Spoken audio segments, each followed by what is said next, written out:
Show de bola. Pessoal, então vamos retornar com a nossa disciplina de negócios internacionais, porque a gente ainda precisa. Tem mais uma sequência boa de assuntos aí para a gente conversar antes da gente terminar a nossa disciplina.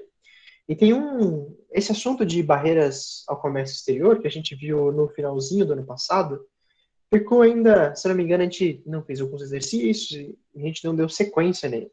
Então eu vou retomar o conteúdo rapidamente, a gente faz uma releitura básica do que a gente já viu no final do ano passado, e daí agora a gente faz um exercício no final da aula, se der tempo. Então, pessoal, só para contextualizar, a gente parou na disciplina no meio do... Acho que a gente tinha terminado barreiras não tarifárias. Mas só para retornar, então, qual que é a importância das... o que significa barreiras ao comércio exterior e como é que ela funciona e qual que é a finalidade dela. Então, pessoal, só para retornar, a nossa disciplina, então, a gente já mencionou vários os órgãos que trabalham nos negócios internacionais, como é que funciona a importação e exportação. Então, esses dois conteúdos principais, eles dão um norte para a gente entender por que as empresas e como é que as empresas, qual que é a influência que as empresas têm na política internacional de um país.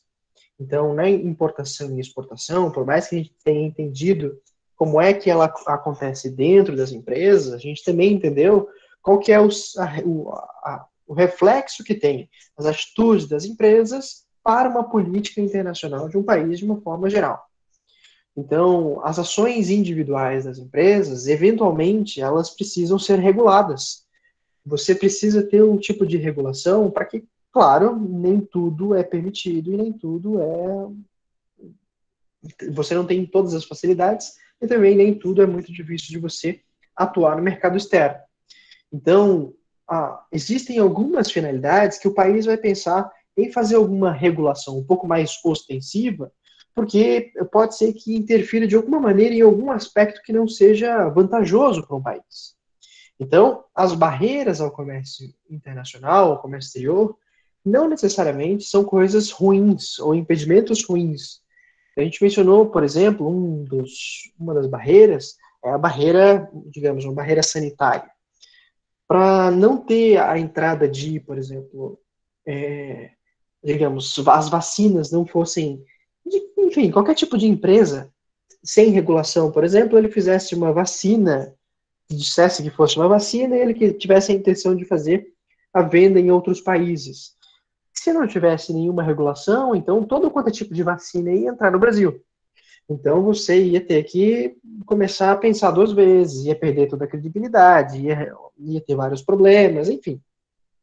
Para não ter nenhum tipo de outros problemas que o país fosse arcar com todo esse encargo, então o Brasil vai pensar. Eu ainda estou no primeiro, Lucas. Eu acho que eu comecei a fazer uma introdução e ainda nem saí dele.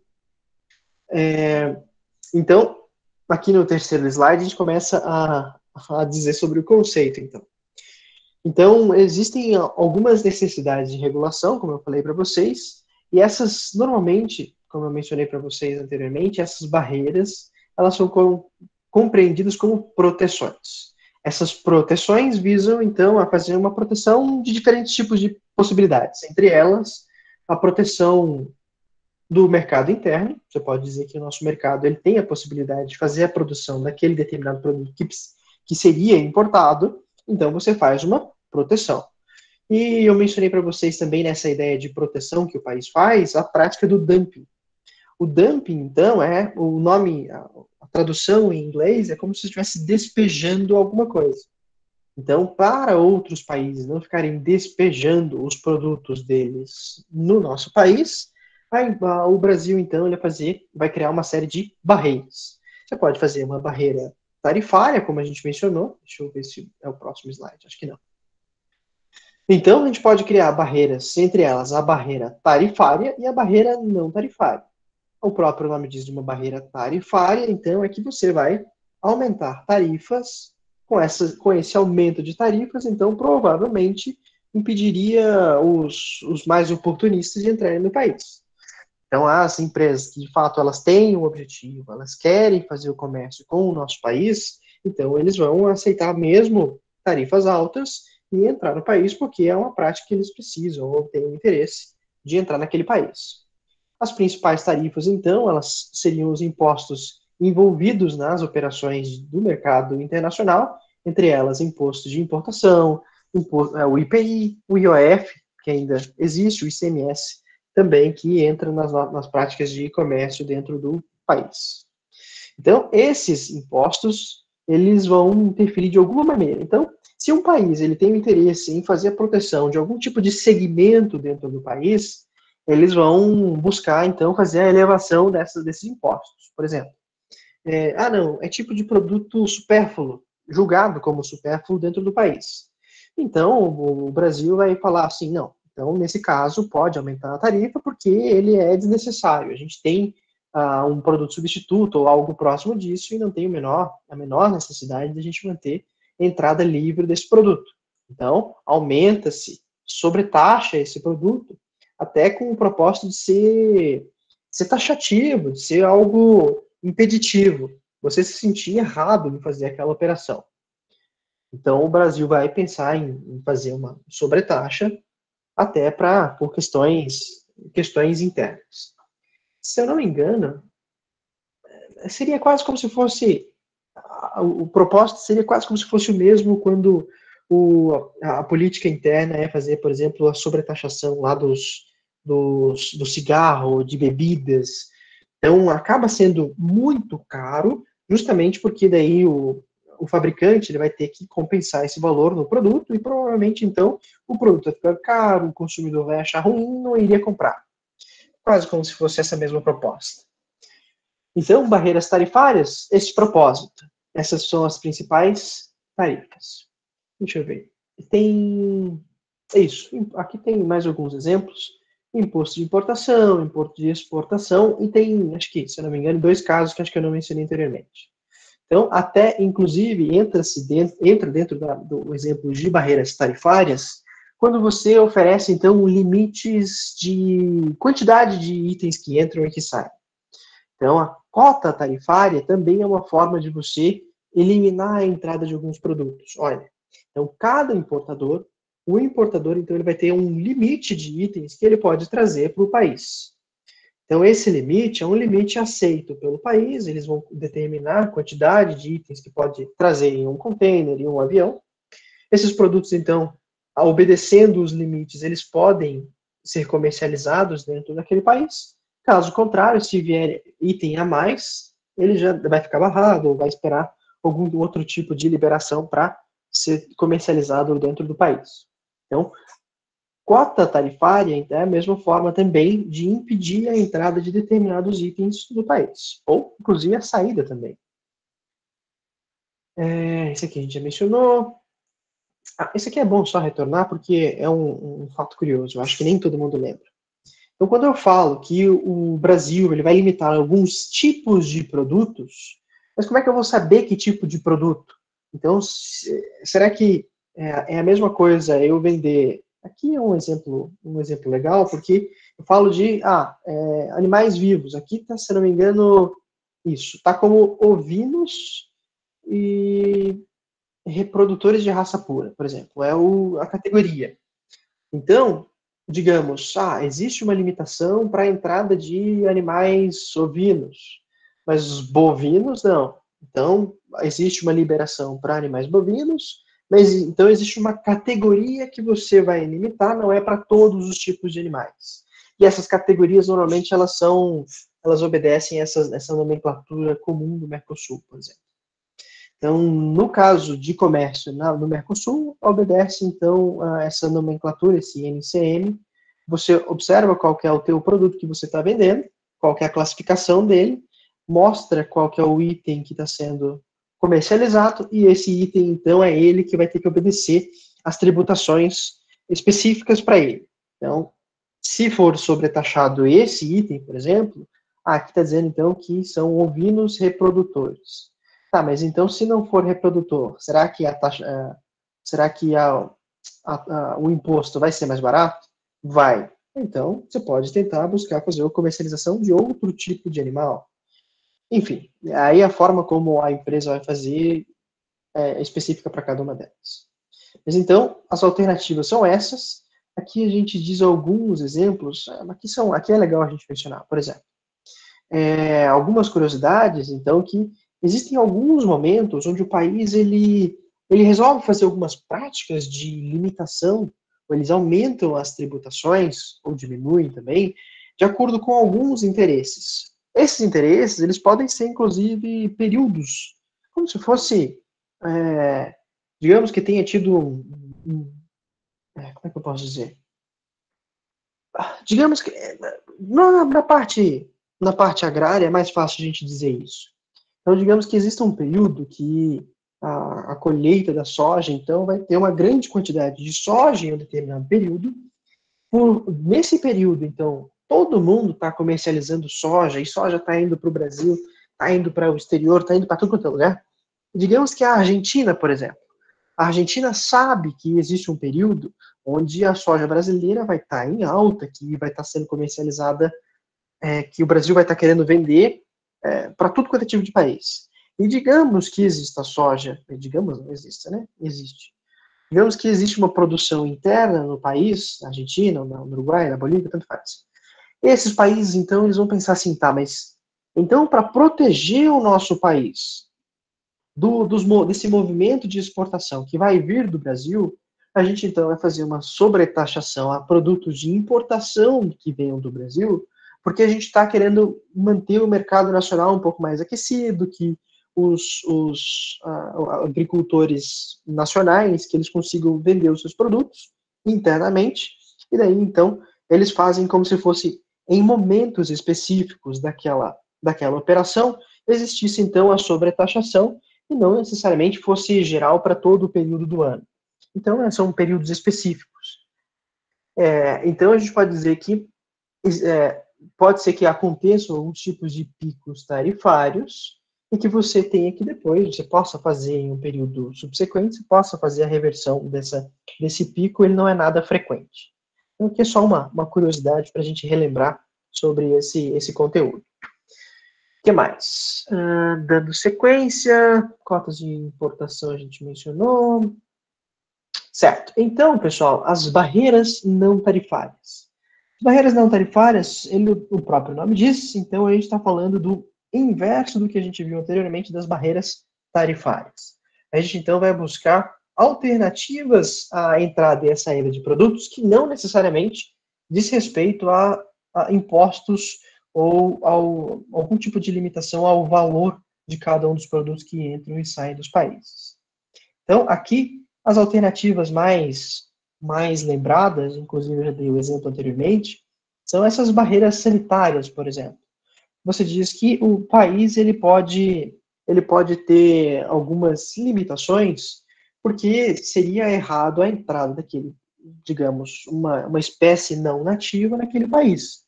Olha, então, para não fazer a comercialização de, digamos, animais silvestres, ou algum tipo de planta que seria uma praga no nosso país, então a gente vai buscar um tipo de barreira para esse produto não entrar nesse país. Então ele vai ser legislado, vai ter uma legislação que diz que certos produtos não podem entrar, entre eles esses produtos, essas cargas vivas, esses materiais, esses tipos de produtos que não têm a possibilidade de entrar naquele determinado país. Além disso, a gente diz também, a gente diz esses principais elementos que são barreiras tarifárias. Então, a gente diz cotas de importação, subsídios, atrasos alfandegários, barreiras técnicas e alguns outros tipos de sistemas de prevenção ao comércio. Vamos listar alguns deles. Então, quando a gente fala sobre, por exemplo, acho que aqui eu falei fixação de cotas. Deixa eu ver se eu não mencionei no lugar errado. Certo. Acho que são situações diferentes. Restrições quantitativas, então, a gente diz justamente naquela ideia de fixação de cotas do que pode entrar dentro de um país. Elas são menos flexíveis do que as cotas tarifárias que a gente mencionou anteriormente. Aqui no caso, a gente está falando sobre volume a ser comercializado. Então, acho que eu troquei os dois exemplos. As restrições quantitativas, nesse caso, quando a gente fala sobre volume, a gente está falando, então, sobre barreira não tarifária. Então, se você escrever no caderno agora, dá aquela apagada, corrige, coloca passa um corretivo. No caso aqui das barreiras, quando a gente fala cotas à importação, então a gente fala sobre, se não me engano, aqui eu acho que eu tenho que ver direito, parece muito próximo à definição, a outra definição. Eu vou dar uma melhorada nesse conceito, eu retorno com vocês aqui, pessoal. Tá, então, restrições quantitativas é uma barreira não tarifária. O regulamento técnico, aqui é aquele exemplo clássico. Imagina, então, que você tem um tipo de encanamento, um tipo de... um produto mesmo, às vezes, de engenharia, que você precisa que ele entre dentro da especificação do país. A norma técnica daquele país não aceita que entre, enfim, um determinado produto de engenharia sem a sua específica liberação técnica. Então, por isso que existem vários órgãos que são específicos para fazer a liberação desses produtos. Como, por exemplo, eu tenho a ABNT, quando a gente fala sobre, digamos, quando você fala das normas da ABNT, ele serve tanto para trabalho acadêmico, como vocês já devem ter percebido, como também para qualquer tipo de produto que precise de um padrão, que precise de uma norma. Então, esses regulamentos técnicos, então, eles vão limitar alguns produtos à entrada e à saída do país, se eles não obedecerem essas normas, essa regulação. O que mais? Regulamentos sanitários e fitossanitários foi o que eu mencionei para vocês. Então, é o exemplo mais clássico. Você tem, então, por exemplo, contaminantes, elementos tóxicos, alguns organismos que causam doenças em alimentos, ração animal, bebidas. Nesses casos, então, o país vai fazer o controle, obviamente, porque então ele vai causar algum tipo de dano. Doenças transmitidas por animais, plantas ou produtos derivados deles, enfim, que possam causar disseminação de pragas. Esses elementos, então, eles se encaixam dentro da categoria de regulação sanitária e fitossanitária. Então, nesse caso, a gente está falando de remédios, organismos vivos, qualquer tipo de problema que venha ter uma limitação que não possa entrar no país, justamente porque pode causar algum tipo de problema ambiental. Padrões privados, normas voluntárias. Então, aqui a gente diz, às vezes, que a empresa, algumas empresas estão fazendo negócio entre elas, e a própria empresa que está fazendo a compra daquele produto, ela estipula uma norma e um padrão. Olha, digamos assim, existe uma empresa na China que está fazendo compra de carne brasileira. Então, a carne brasileira, uma empresa na China pode falar assim, olha, eu sei que o Brasil está vendendo tudo quanto é tipo de carne e tal, sem problema. Mas no nosso país, a gente vai querer que ele que ele tenha uma regulamentação X. A carne ela não pode ser a mesma que vocês vendem para todo mundo. Ela precisa ser uma carne específica. Tem um exemplo bem específico agora que eu lembrei. Tem comida específica. Agora eu posso estar cometendo uma atrocidade, gostaria de não cometer, mas caso eu cometa e alguém saiba, por favor me corrija. Eu sei que algumas religiões eles comem carnes específicas, alimentos específicos. Então, a entrada e a saída desses produtos para essas empresas que seguem preceitos religiosos, então elas estipulam as normas de entrada e saída. Então, eles vão limitar o produto. Olha, se você não segue o padrão que a gente imagina, então a gente não vai querer fazer essa operação com vocês. Por mais que vocês produzam e vendam para o mundo inteiro, ou seja uma empresa conhecida, a gente não vai querer comprar de vocês porque vocês não seguem a nossa regra. Então é mais ou menos isso. Então são padrões privados e foram estipulados entre as empresas. Outros casos, pessoal, então existe uma limitação que ela é muito mais geral, que são então para alguns tipos de barreiras a serviços. Então nesse caso existe algumas condições que podem ou não ser limitadora para, então, digamos, prestação de serviço, você vai... Qualquer tipo de serviço, agora eu não consigo pensar em um específico, mas você, então, vai prestar um serviço como pessoa física ou pessoa jurídica. Essa prestação de serviço, às vezes, ela tem uma limitação, porque, olha, o país pode falar assim, não, esse tipo de serviço acontece aqui. Então, de uma forma geral, a gente não vai aceitar que, digamos, a tua prestação de serviço seja aceita no nosso país. Obrigado, mas não pode ir embora. Então, é uma limitação, seria mesmo a política do país frente a determinados tipos de serviço. Claro, não é geral para todos, como, por exemplo, digamos, a gente falou das regras da ABNT. Digamos que tenha funcionários que façam essa vistoria, mas é uma vistoria lá no, digamos, é uma empresa que faça, então, essa regulação das normas da ABNT para empresas em outros países que vendam para o Brasil. Daqui a pouco existe alguma normativa dentro do país que fala assim, olha, então, já que essa é uma prática do Brasil e não tem nada a ver com o nosso país, a gente vai falar assim, olha, obrigado pelo seu serviço, mas a gente consegue manter, a gente não vai precisar dos seus serviços. Isso aqui é um exemplo, tá, pessoal? Não imagino que seja esse limitador, mas pode acontecer no caso da prestação de serviço, e isso não é nenhuma coisa absurda. Prestação de serviço, igualmente como qualquer tipo de produto, também pode ser que seja limitado a sua prestação dentro daquele país. Subsídios, pessoal. Então, como eu mencionei, a gente mencionou alguns casos onde você recebe uma vantagem para você fazer a venda ou a comercialização de alguns produtos em alguns países. Então, digamos que o próprio país ele possa ter um interesse na venda de um determinado tipo de produto ou serviço e ele tenha então ele quer promover esse determinado essa venda para outros países ou até mesmo para que existam mais empresas que façam esse tipo de produto.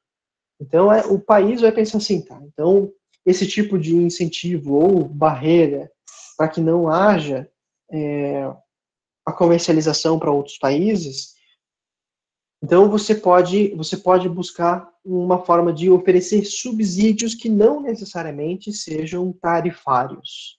Subsídios aqui, então, a gente diz, o país, então, ele vai fornecer melhorias de, como é que é, não são impostos, mas são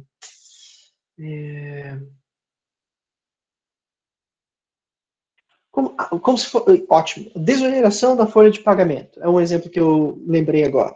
Quando se faz uma desoneração da folha de pagamento, por mais que seja algum tipo de imposto que seja que incorra, e eventualmente, como consequência dessa desoneração, a empresa tem, então, produtos mais vantajosos, então, nesse caso, você teria não necessariamente uma barreira ou um incentivo não tarifário, para as empresas buscarem fazer, então, a comercialização desse produto.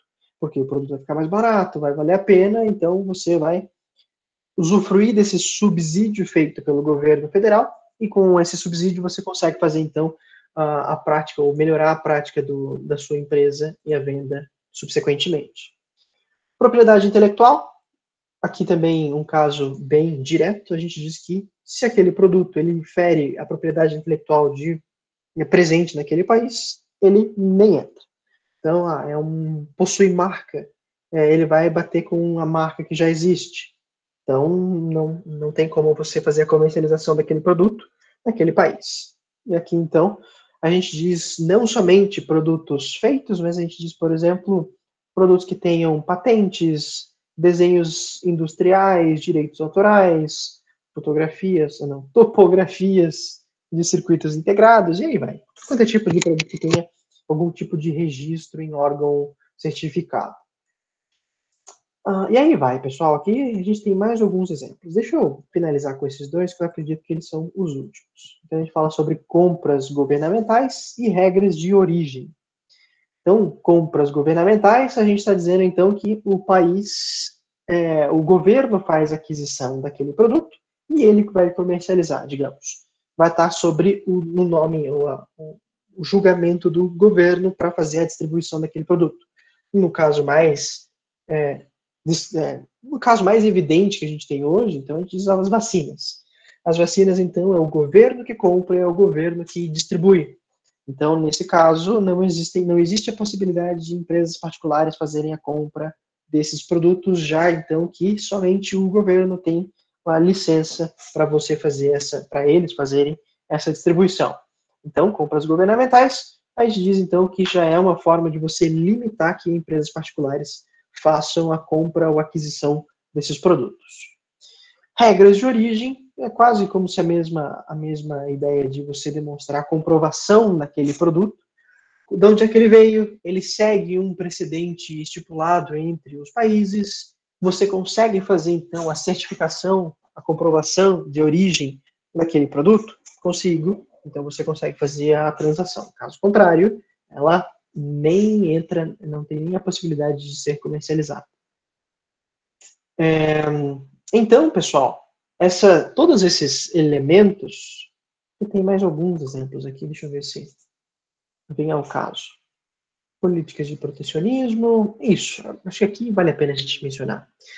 Então, pessoal, aqui para fechar, o que a gente quis mencionar, quando a gente fala sobre os tipos de barreiras, sejam elas barreiras tarifárias e não tarifárias, aqui vamos colocar barreiras ao comércio.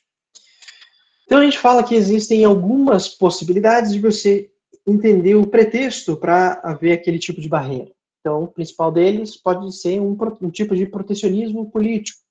Você está tentando ajudar empresas domésticas a fazerem, então, a melhorar os seus custos frente aos produtos importados.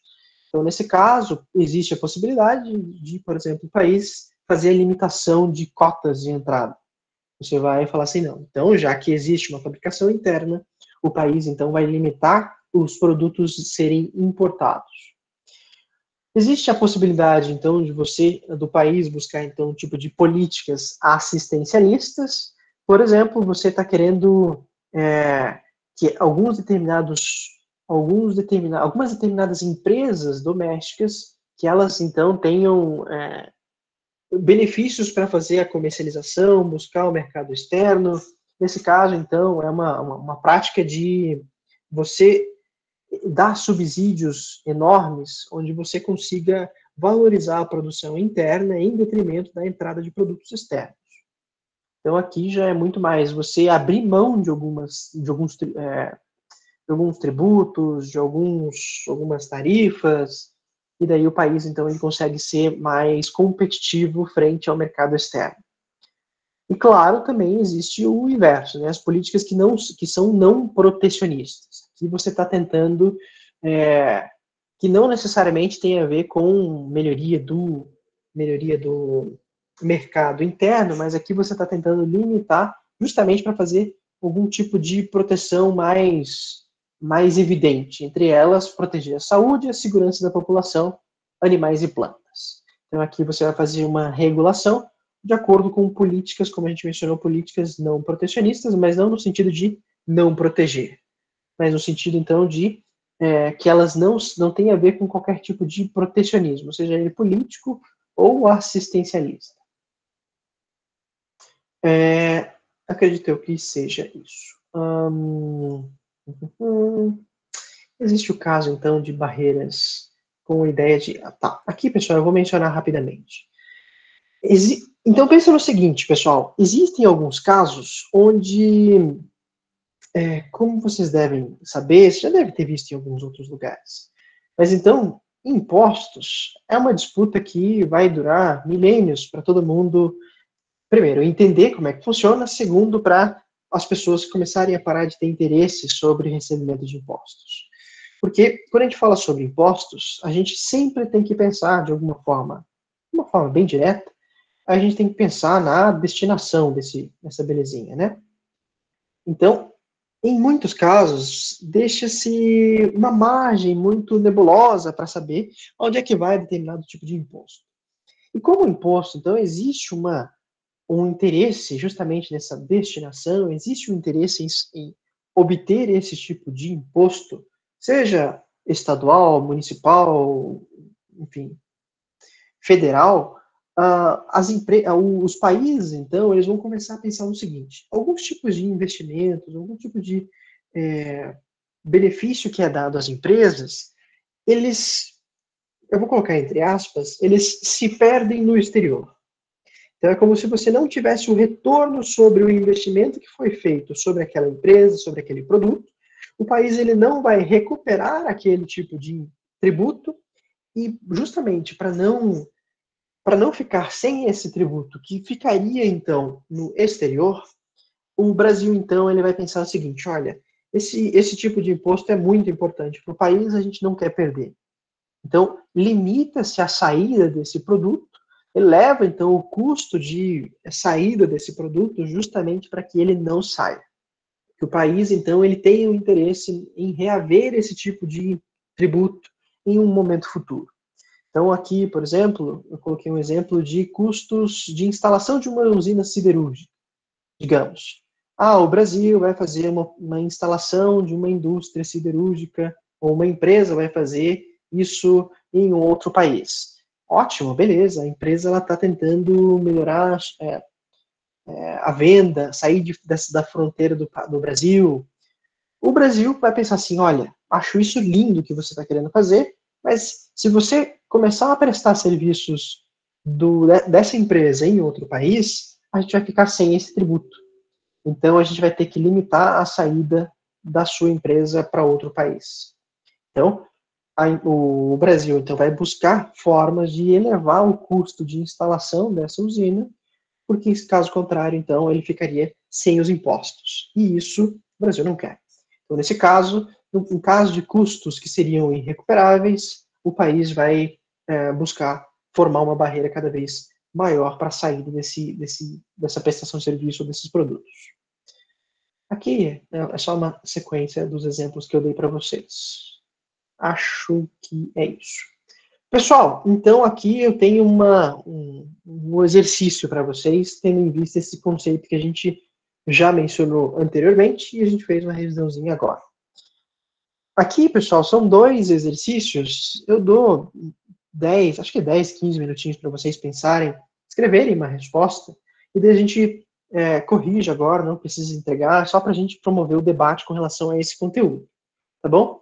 São 2 exercícios bem rápidos. O primeiro deles diz o seguinte: analise quais são os possíveis impactos que o comércio internacional do comércio internacional nas economias nacionais e por que não podemos considerar as exportações e importações um assunto de interesse restrito às empresas? Primeira pergunta.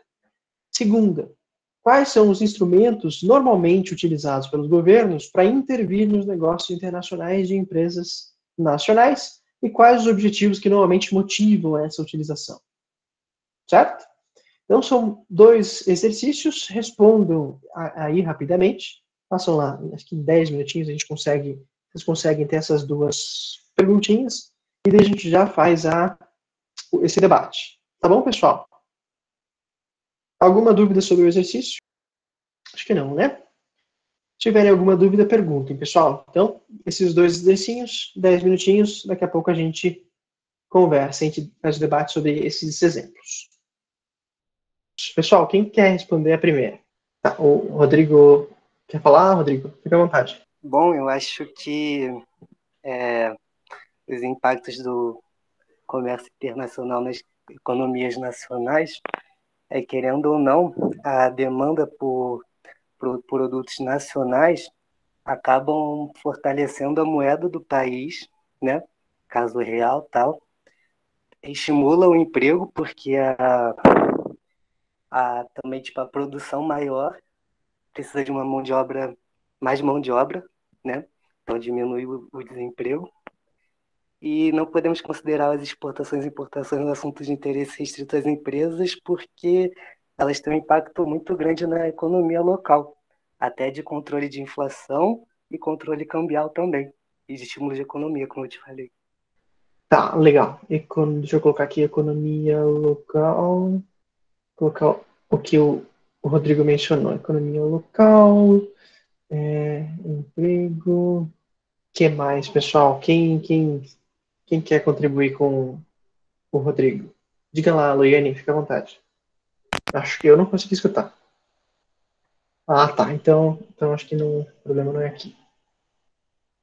Bom, se quiser escrever enquanto isso, enquanto outra pessoa participa, dá tempo aí de escrever ali. O que mais, pessoal? O que vocês agregam ao comentário do Rodrigo com relação à primeira questão? O Marcelão ou o Paulo Guedes não quer comentar nessa, não? Quem mais, pessoal? Porque aqui ainda tem mais alguns exemplos, alguns elementos que a gente pode considerar. Tá. A Leiane disse, eu dizer que também a importação pode ser um ótimo acesso para empresas cujo produto não tem muita demanda no mercado nacional. Também. Aham, é. Isso, impacto do comércio internacional nas economias nacionais.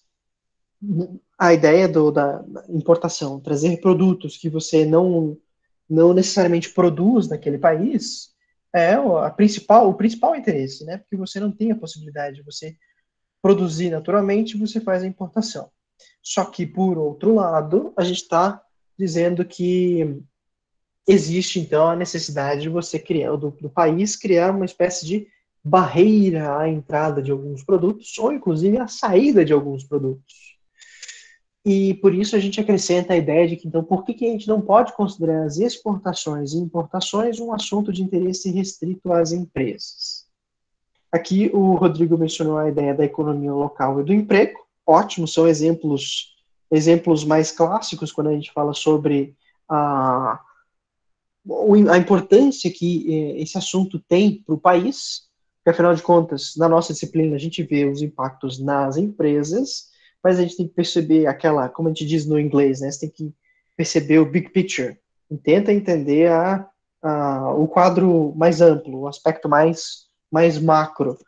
Então, você está tentando entender onde é que as empresas elas estão inseridas dentro daquele jogo, daquele cenário. Porque, afinal de contas, você, digamos, se a sua empresa, a empresa que você trabalha, ela tem a atuação internacional, então os países possuem algum tipo de interesse sobre o sucesso ou não daquela empresa. O Marcos deu uma resposta. Também afeta no quesito da empregabilidade. Se um produto que é produzido aqui é importado muito mais barato, acaba prejudicando a empresa daqui, que impacta em cadeia nesse quesito. Isso. No caso, o Paulo Guedes podia ter falado essa, né, mas não quis. Então, o Marcos já pulou na frente. Então, é exatamente disso. O Rodrigo mencionou, o Marcos mencionou também, a ideia da empregabilidade. A gente está falando de um cenário maior do que somente o impacto em uma empresa. A gente está tentando entender a influência cambial, como o Rodrigo mencionou, a ideia da empregabilidade. Por isso que quando a gente menciona a ideia da política protecionista, é justamente essa. Política protecionista, ela é o termo reducionista que a gente diz nesse momento para tentar explicar que todos os impactos que poderiam ser afetados num país, existe então uma política que está evitando que aquele impacto aconteça naquela situação. Então, melhoria do emprego, aspectos relativos à economia, aspectos cambiais, que mais? A própria entrada e sair, fomentar a produção interna, evitar, então, fuga de tributos, impostos, esses são alguns dos elementos. O Marcos completou ali, também existem muitos impostos municipais e estaduais que dependem do lucro das empresas, impostos que não afetam quando importa. Exatamente, é o que eu acabei de mencionar. Então, como a gente mencionou lá, a ideia da fuga de tributos, esses tributos que eles são irrecuperáveis, o país também tem algum tipo de interesse. Então, a gente tem que sempre tentar entender o aspecto geral aonde cada uma das empresas elas estão inseridas. Nesse caso, o cenário é muito grande e a influência de cada uma das ações de cada uma das empresas, a regulação de um país faz parte justamente porque existe o interesse de recolhimento de impostos, de melhoria de emprego, o aspecto, a consequência, né, das práticas do comércio exterior. Legal, boas respostas, pessoal. A primeira questão, acho que está liquidada. O aspecto principal foi mencionado por vocês, tanto pelo Rodrigo, pelo Marcos e pela Loiane. Pessoal, questão 2. Quando a gente diz que quais são os instrumentos normalmente utilizados pelo governo para intervir nos negócios internacionais de empresas nacionais e quais os objetivos que normalmente motivam a sua utilização? Quem que quer responder essa? Aqui tem esse assunto que a gente viu hoje, é um dos aspectos. Existem outros assuntos, quando a gente mencionou alguns órgãos anuentes, por exemplo, a gente mencionou alguns órgãos anuentes às políticas internacionais, responde também essa questão 2. Ou melhor, se vocês, por curiosidade, alguém assiste aquele Aeroporto, Área Restrita? Aqui é curiosidade mesmo, viu? Vocês assistem aquele, se não me engano, passa no National Geographic, eu não sei, ou no Discovery, não sei. Acho que passa nos dois, se duvidar. Eu assisto, agora tô falando tanto Record. Você já assistiu? É ótimo aquilo lá. Aquilo lá tem muito do que a gente vê aqui, inclusive. Aquilo lá é sensacional. Tem na internet também. Desculpa, Rodrigo, acho que eu te cortei. Não sei eu não, professor, foi o Guilherme. Acho que eu não peguei. Diga o Rodrigo primeiro. O que o Rodrigo falou? Não, eu não falei nada não, professor. Quem falou foi o Guilherme. Sei. Diga lá, Guilherme, o que você mencionou? Falei que agora tá passando esse programa na Record também. Só não me lembro o dia, mas tá passando. Pois é, o programa, pessoal, se vocês, para quem não viu, o programa ele fala sobre o que acontece dentro do aeroporto. Então, às vezes é entrada e saída de pessoas, produtos ilícitos, às vezes tem cargas que precisam ser revistadas, enfim. Tem tudo quanto é tipo de problema que acontece em um aeroporto. Se vocês devem lembrar das aulas anteriores, quando a gente falou sobre os órgãos que funcionam dentro da política internacional, dentro do comércio exterior, a gente fala sobre os órgãos de fiscalização. Entre eles, a gente tem Receita Federal, a gente tem a Polícia Federal, a gente tem órgãos que agem dentro das que a gente chamava de zonas primárias. As zonas primárias, então, são as zonas de saída e entrada de produtos dos países. Primárias no sentido de, né, que é o primeiro contato que tem dentro daquele país. Existem zonas secundárias, que seriam os portos secos. Isso a gente já mencionou quando a gente falou desses órgãos. No caso, então, aeroporto é uma zona primária, e eles, então, fazem controle de entrada e saída de pessoas e produtos nos países. Então, se a gente quiser responder essa segunda pergunta, é só a gente tentar lembrar, inclusive, desses órgãos. Quais são os instrumentos que normalmente são utilizados pelos governos para intervir nos negócios internacionais de empresas nacionais e quais os objetivos que normalmente motivam a sua utilização? Os instrumentos, então, a gente está falando justamente do que, por exemplo, a Receita Federal, por que ela limita a entrada de dólares num país, ou saída ou você tem lá uma cota do que você pode levar. Inclusive, é o que a gente mencionou aqui anteriormente. Existe cota de produto que você pode entrar e sair nos países, da mesma forma tem uma cota de dinheiro que pode entrar e sair no país. Por quê? Porque quando o país resolve diminuir a cota, o que ele está fazendo? Ele está justamente fazendo um controle cada vez mais acirrado de entrada de câmbio naquele país. Olha, sabendo que você vai entrar com um dinheiro dentro de uma cota limite, e esse valor ele não vai ser declarado à Receita, esse dinheiro, então, ele não vai ser, de certa forma, tão controlado quanto deveria. Então, pode ser que ele venha causar algum tipo de impacto cambial dentro daquele país.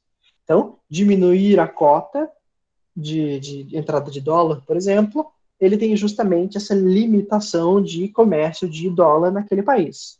Agora, se o país resolve aumentar a cota, o que ele está querendo com aquilo? Não, vamos promover a entrada dessa moeda porque a gente precisa de corrência nesse mercado.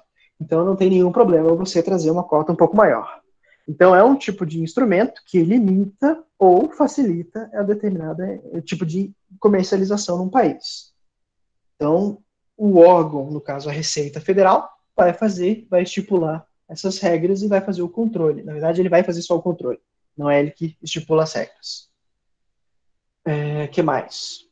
E também tem o que a gente viu na aula de hoje, né? A gente fala sobre, então, algumas barreiras impostas sobre a comercialização, entre elas barreiras tarifárias e não tarifárias. Deixa eu ver o que a Loiane colocou ali. Acho que também pode ser relacionado com os tipos de barreiras, que é exatamente isso que a gente estava mencionando, que podem ser impostas. As barreiras podem ser tanto tarifárias, como podem ser barreiras não tarifárias. Exatamente, pessoal. Então, o complemento é o que a Loiane mencionou, que eu estava mencionando agora há pouco. Então, que a gente fala sobre as limitações feitas pelas políticas internacionais dos países de abertura ou não a determinados produtos para que eles tenham acesso mais facilitados ou não. Então, esses instrumentos, eles visam justamente fazer a regulação para que não seja justamente um mercado não regulado e acabe tendo efeitos colaterais não desejados. Então, pessoal, para o contexto, para a gente fechar a nossa aula de hoje, barreiras tarifárias e barreiras não tarifárias, eles possuem consequências maiores do que somente a comercialização de produtos entre as empresas. A gente fala, então, sobre aspectos de políticas internacionais dentro dos países. Então, as barreiras são instrumentos utilizados pelos países para fazer a correção de algum tipo de problema ou a limitação de algum tipo de ato indesejado dentro daquele país, para que ele não venha a ocorrer no futuro e tenha outras consequências. Certo, pessoal? Alguma dúvida? Todo mundo conseguiu entender sobre barreiras tarifárias, não tarifárias? Conseguiram? Se vocês assistem lá esse aeroporto, ou área restrita, procurem no YouTube, tem bastante lá também. E é bem bacana, é bem legal. Se vocês assistem, pessoal, se vocês forem assistir, tentem prestar atenção, vinculando com o que a gente vê na nossa aula. Tem vários aspectos lá de controle, além da toda a dramatização, que também é legal, tem aspectos muito interessantes com o que a gente vê aqui, e no caso, né, é o dia a dia do que acontece para fazer a política internacional de um país dar certo. Então, é a Receita Federal, é a Polícia Federal agindo, mostram as ações de cada um deles lá para fazer, exercer, então, o que as políticas dizem que podem ser feitas. Certo, pessoal? Alguma dúvida? Algum comentário? Pessoal, então, a princípio da nossa aula é isso. Semana que vem a gente começa um novo assunto. E daí depois a gente vai conversando mais um pouco sobre negócios internacionais. Se vocês tiverem dúvida, fico aqui. Caso contrário, a gente encerra a nossa aula.